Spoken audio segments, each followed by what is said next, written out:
Bienvenue dans l'atelier de personnalisation des raquettes de Babolat. C'est ici que sont préparées les raquettes des joueurs du team international Babolat.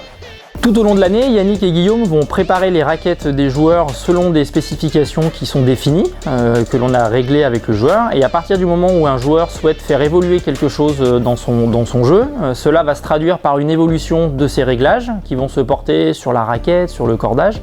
Et afin de réaliser ces ajustements, la seule solution, c'est de se déplacer sur le court, de rencontrer le joueur, son entraîneur, son coach, de passer du temps avec eux sur le court pour bien comprendre dans quel contexte se situe le joueur. Qu'est-ce qu'il cherche à faire évoluer, dans quel sens est-ce qu'il veut faire évoluer les choses. Donc il y a tout un travail de compréhension du contexte, d'observation, pour derrière arriver à proposer aux joueurs de nouveaux ajustements. Et puis après, c'est un travail d'expérimentation où à partir des premières propositions qu'on va pouvoir faire, on va de nouveau observer le comportement du joueur sur le terrain en situation de jeu avec ses réglages et puis réaliser un travail d'ajustement jusqu'à trouver les réglages optimum pour le joueur.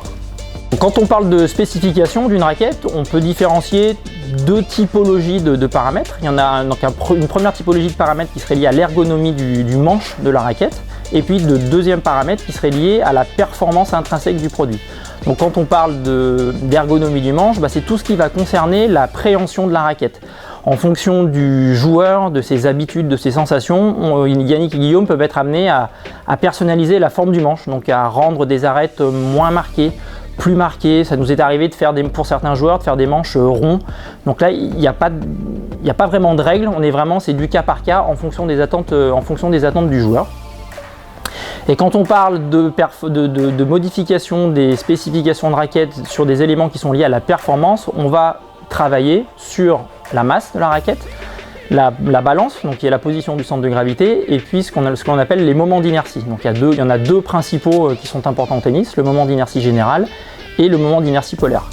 Ce qu'il faut avoir en tête, c'est que à partir d'une raquette, on ne peut pas enlever de matière. Donc le travail du préparateur va consister à ajouter de la matière sur la raquette à différents endroits pour, de caractéristiques de départ de la raquette, arriver aux caractéristiques finales souhaitées par le joueur.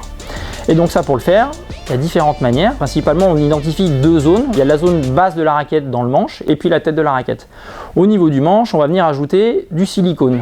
L'avantage du silicone, c'est que c'est un matériau qui est visqueux, qui va sécher relativement rapidement et donc que l'on va pouvoir injecter plus ou moins facilement à l'intérieur du manche. Et puis donc en séchant, on est sûr de cette manière que le matériau ne va pas se décoller et donc il n'y aura pas de souci vis-à-vis du joueur.